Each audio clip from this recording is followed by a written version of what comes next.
everyone. This is Sign's Ask a Neurologist podcast. Thank you for joining us today. My name is Stephen Everett. I'm a second year medical student at New York Medical College. And today I have the pleasure of being joined by Dr. Robert Fekete. Dr. Fekete is a neurologist and movement disorder specialist.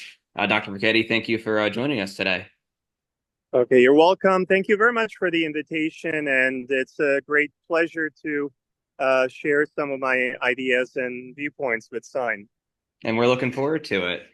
So we usually get started just by asking our interviewees just to tell us a little bit about your pathway to becoming a physician and ultimately what made you to decide neurology as a specialty. Okay, so I've always been kind of a problem solver and maybe puzzle solver. So I've always been drawn to the fixing and problem solving aspects of the medical field in general. I'm actually from a family of multiple physicians. So following what my parents and actually my grandparents also did was always in the cards to a degree. So I think it was sort of that kind of family background that kind of influenced me at the beginning. I was at Johns Hopkins for my undergraduate degree, and I was quite interested in doing research as an undergraduate. And I matched to a laboratory in the neurosciences, and it was quite eye-opening to actually have cell cultures of nerve cells and to actually work on models of neurodegenerative diseases even back then. So there was a connection to the neuroscience field or something in neuroscience. And also when I was in college and my friends and classmates knew I'm in a neurosciences lab, they began asking me questions that were neuroscience and neurology based. And I think one of the moments that really sparked my interest in neurology in general was a acquaintance came up to me and said, my cousin was diagnosed with ALS, with Lou Gehrig's disease, and we're using this new medication for ALS. And then I found myself doing research about what that medication is, thinking about the mechanism. And even though I clearly was not the one prescribing it, it was very close to the process of working with somebody who was a family member of someone with neurological disease and talking to them about the mechanisms of action of a neurological medication. So I think that's the moment at which it kind of came through. Then at NYU, before I started at NYU, I was also working in the laboratory doing a project on listening to the firing rate of nerve cells in the cerebellum. And we were actually injecting sort of a benzodiazepine analog to the inferior olive. So that actually has a lot to do with models of ataxia. And, ultimately, if I look at what I'm doing now, movement disorders in relationship to ataxia, I think it's these research projects and interacting with others who ask me questions about neurology and the neurosciences that kind of spurred me in that direction. So it sounds like your early sort of research experiences, especially in neurodegenerative disease, also pushed you even to your subspecialty. Is that right? Yes, exactly. So you knew kind of going in, then you'd ultimately want to do a fellowship, and this was sort of the corner of neurology you thought you would find yourself in. Yes, and I mean, I still meet people at, let's say, American Academy of Neurology and American Neurological Association meetings that I met, even during kind of like my research time. So I think some of the connections made even back then are excellent. And can you talk a little bit about just even the research, just in what you've been discussing in sort of new developments that you've seen that you've been especially interested in, or new ones that you're hearing about that are maybe not quite clinically ready, but are in the research realm that sort of is getting you interested and excited to bring to patients? Yeah, so I really appreciated, studying biochemistry as an undergraduate as a part of my pre-medical curriculum. I know that the curriculums change a lot. I know that, there might have been some changes now to, let's say, organic chemistry requirements. But from biochemistry and learning the models of how things work in a cell, it's really amazing to see some of these new treatments, and they're happening in Huntington's disease, but similarly in Duchenne muscular dystrophy, spinal muscular dystrophy, and similar disorders, where we are now trying to interfere with mRNA, both the transcription into mRNA and then also the translation process to prevent the pathogenic mutated proteins from even being made. And, I'm old enough that when I was an undergraduate, uh, I don't think even science fiction had techniques where you could inject someone with a inhibitory mRNA, or there are these other versions of it. I think there's one called now SMN-2, which involves, I think, exon splicing. And you take a disease like Huntington's, which is very clearly defined genetically, and there's one really gene product, the Huntington protein, and you can actually build an inhibitory mRNA for the mutant protein and just prevent it from getting transcribed. There are also other, small molecule antisense oligonucleotides, which just prevent, I believe, the transcription of it. And this to me is just absolutely amazing and incredible, that a disease that maybe really perhaps only a decade ago had far less hope. Now that there are things on the drawing board which could actually truly interfere with the process of making the mutant protein. And so we have the merging of, like, really your most basic of basic scientists coming up with literally what could be a cure to Huntington's disease and other similar genetically defined neurodegenerative disorders. So it definitely sounds like you're of the opinion that neurology is no longer a field where you treat or you see patients, but you can't provide any meaningful treatments. That certainly is no longer the reality, it sounds like. Yeah, and we're seeing that a lot. I mean, across all parts of neurology, even things like larger strokes, for example, which now there are things that just really didn't exist previously, like intra-arterial TPA. I mean, not just intravenous TPA, but we've got intra-arterial TPA. We've got the clot retrieval device, which is called Mercy, which has this little like corkscrew on it, which literally, like removing the cork from a bottle, you can pull out a clot. And just understanding the mechanisms of so many other disorders.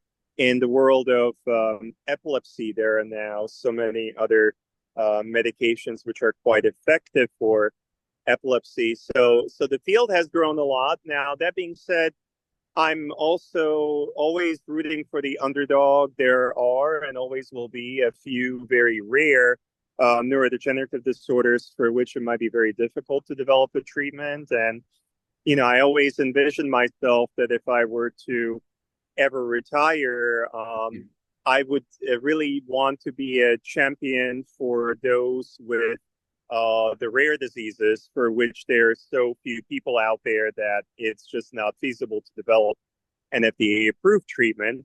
But in general, in your day to day practice of neurology, the amount of treatment that you can accomplish, truly far different and far removed from what people have thought previously. And even now, the big deal now is, let's say, with Alzheimer's disease, and now having antibodies really that work against the amyloid plaques that you can see there. So it's truly remarkable how much of neurology was reinvented.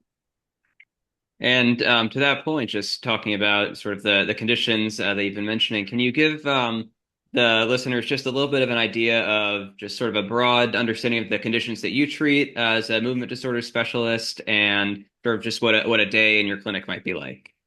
Okay, so I mean, if we think about it, right? So everybody sees what I see most of are the most common disorders. So if you think about what's a common movement disorder, well, restless legs in younger people, that's movement disorder. It's quite common.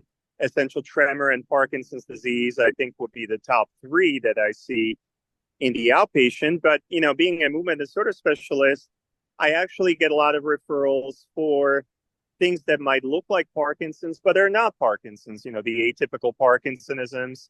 I actually see much more of the rare progressive supranuclear palsy than I ever thought that I would see, but it's a quite rare disorder. But, what happens these days is that general neurologists, if it's classic Parkinson's and the carbidopa levodopa, the medications work well, they're less likely to refer that. They might be more likely to refer the unusual atypical Parkinsonism where the medication does not work. Lately, I've seen a few cortical basal degeneration patients, which are rare and atypical movement disorders in their own right. I do see ataxias. A lot of them are probably inherited spinocerebellar ataxias, and I think a few would be the Fragile X tremor ataxia syndrome. So that would be sort of the majority of my outpatient practice, but I also have on call in the hospital. And, on call, if you think about what would capture my attention the most, well, we do see a lot of liver disease and asterixis and gait disturbance due to generalized medical conditions. But really, from liver disease, we see a lot, and kind of the mental status changes from shock, so liver disease, but also from the shock that we see, whether it's cardiogenic shock or septic shock, especially in the intensive care unit. So it's a little bit different in the inpatient world. Mm-hmm. And do you enjoy having that balance of sort of the different types of patients that you get to see? Yes, and I was lucky enough to see and treat and publish. There was a patient with tardive dyskinesia, but a subset of it is also called belly dancers dyskinesia, where it was really tardive dyskinesia movements of the abdomen. And I've seen that in the hospital, and I think it was exacerbated by the patient's general medical conditions. So I was able to see it sort of more prominently than it would have been on the Mm-hmm. outpatient side. And one more question just about the typical patients that you see. So we talked a bit about sort of the pharmaceutical angle of things and that type of treatment. Can you talk a little bit about the surgical interventions that you sort of interface with in your practice? Yeah, so I mean, the surgical stuff, it's really growing a lot. So, for example, we have deep brain stimulation surgery for movement disorders. So it's FDA approved for Parkinson's disease and for essential tremor. It's also approved under a compassionate care designation for dystonias. So we actually have a surgeon now, Dr. Sukul, that I refer to at Westchester Medical Center.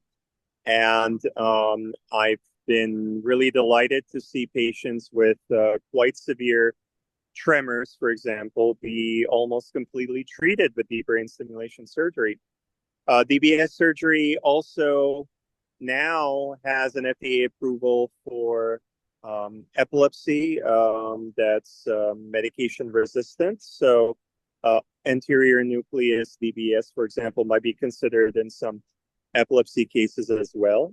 There are much more detailed other types of epileptic procedures that can be done, such as resections, when she might be able to talk about with some of my colleagues.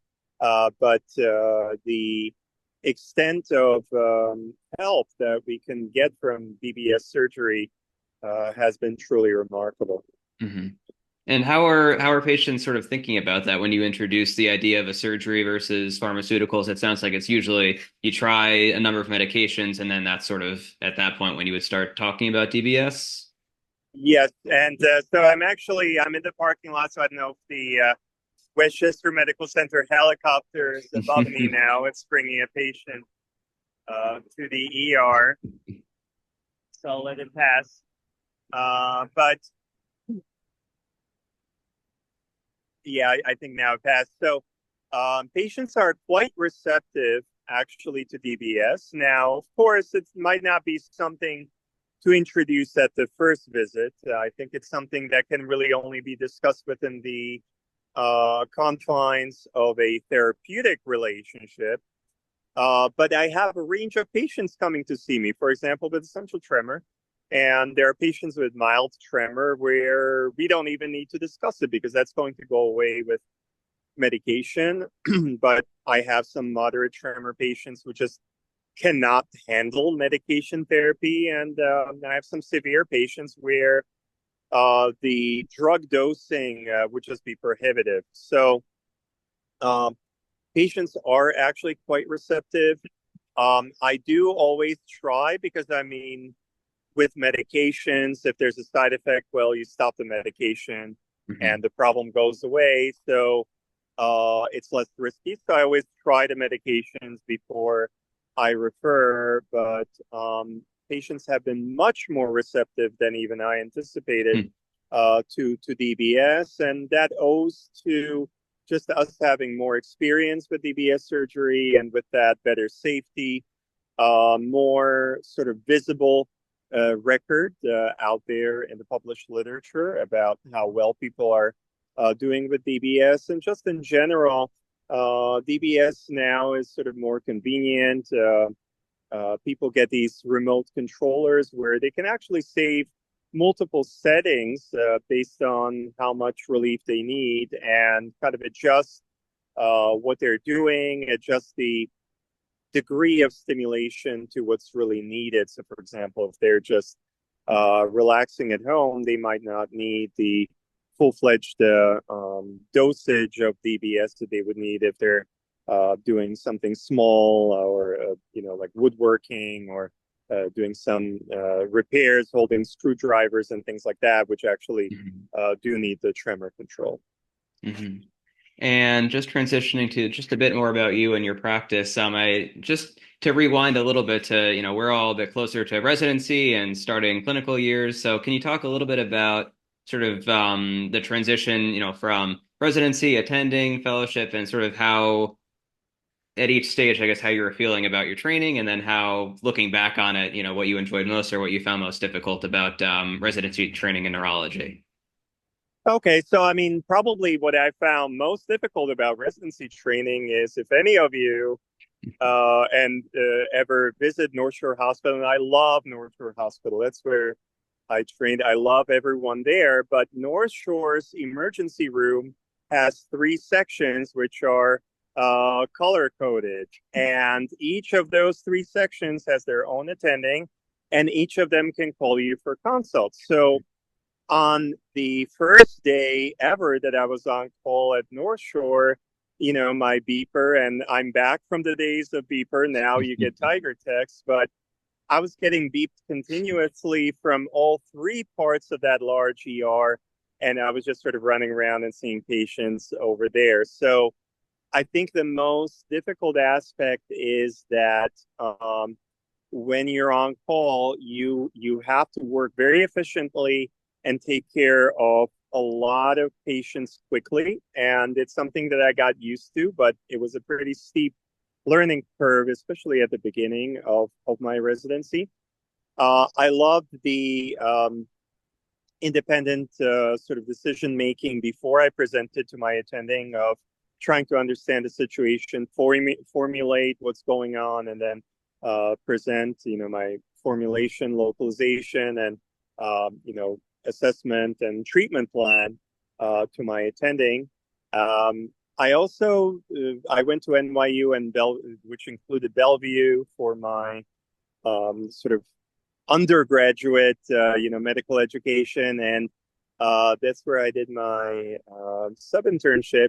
And I just like doing a lot of the procedures. So, Bellevue has a reputation of doing a lot of procedures such as blood drawing on your own. So I think I was able to integrate that. That helped me with some of the independence, but it was learning how to prioritize in a emergency room setting that I think really made me grow as a future practitioner.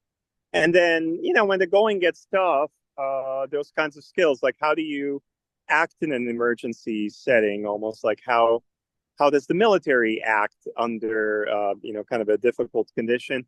That's what I look at when we're here in 19 Bradhurst and they turn off the electricity, or there's a computer update and none of the computers work, and you still need to see patients and you still need to make sense of things. So even though it was what I would say, working in the ER is a difficult part of residency, I think that's something that gave me the skills to go ahead and be an independent practitioner of neurology, even in complicated situations. And then, when you're rotating through a residency, you see different flavors. And so it can be so different. So for neurology residency, you can have an inpatient stroke month, then you can have inpatient consult, and then you can have like a semi outpatient epilepsy and EEG reading elective, which is completely different. It's much more quiet, much more organized.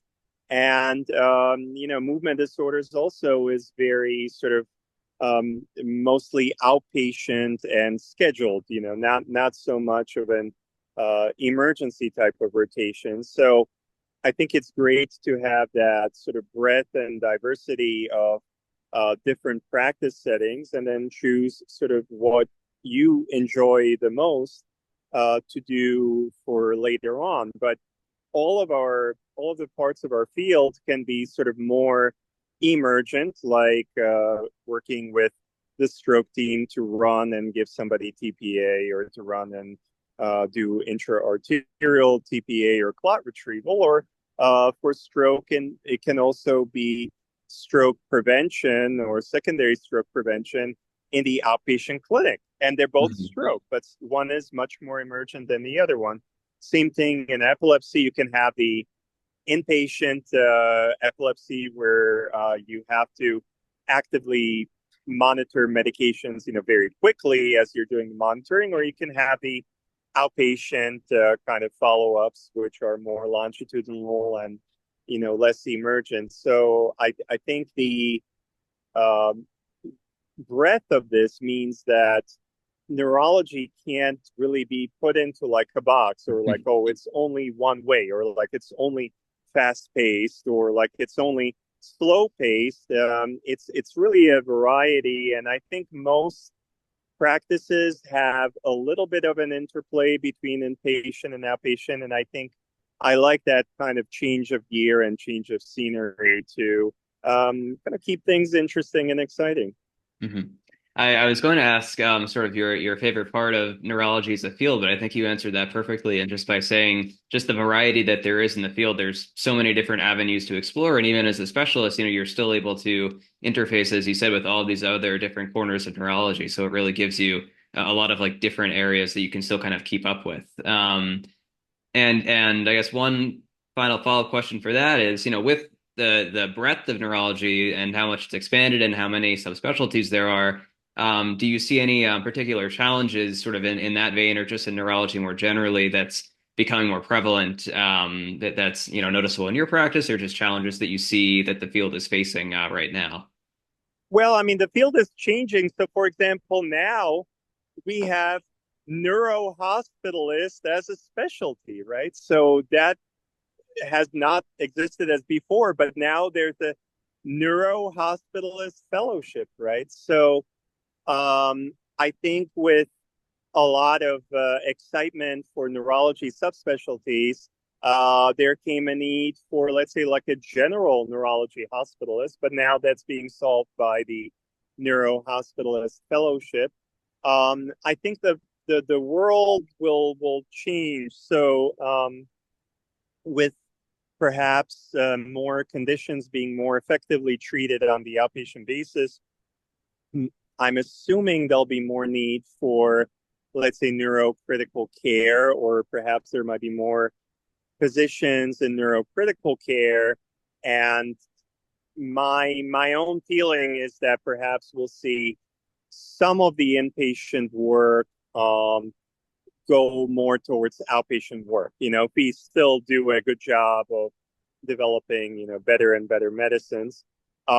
I think one of the challenges just in general is, well, the population is aging. And as we know, many of the diseases that neurology treats do come out in later age. And this shows up especially in dementias. And I think one of the main challenges is that there's not going to be enough practitioners. So I believe that you'll see more of these hierarchical practices. I think you'll also see more physician extenders, such as physician's assistants and nurse practitioners in offices of neurologists, because I think the patient volumes will just keep growing. So I think the main challenge is uh, aging population equals more neurological disease equals more neurology visits, but then how do we structure our health system to adequately address that? And I think that's going to mean physician extenders and obviously more effective medications. Hmm. And my last question, just to end on a bit of a positive note, I guess I would ask, what are you most encouraged by in your practice, whether it's with your patients or your colleagues or anything you're seeing in medicine and neurology that's really bringing you some encouragement in the face of these challenges? So, I mean, seeing a problem get fixed, right? That's what everybody is made happy by. So, I mean, when I do Botox or botulinum toxin chemodenervation, um, even though that's something that I've now been doing for more than a decade, just seeing someone that, for example, their neck is tilted to one side and now, boom, it's not tilted anymore. Uh, I'm like, wow, that never loses its wow effect. Um, Outside of movement disorders, I mean, I still do uh, Botox for migraines, and just having someone tell me, well, the migraines went away. I'm like, outstanding. Like how can you argue with that? Somebody with a lot of tremor and they get the DBS, and then the DBS treats it almost completely. It just never loses its wow aspect as well. So those are the things that I think I'm made the most happy about. But the development of these antisense oligonucleotides and inverse mRNAs, which have the possibility of actually preventing neurodegenerative disease from occurring, and medications. There's some controversy about lecanemab, but it seems like the Alzheimer's medications really do slow down the process of neurodegeneration and Alzheimer's. So if we can actually tackle these big disorders like Huntington's and Alzheimer's, that would be incredible as well. Absolutely. Well, Dr. Fekete, thank you very much for your time and for speaking to all of us. And we will be back soon with another episode from Sign on Ask a Neurologist at NYMC. And thank you, everybody, for listening. Thank you All right. so much.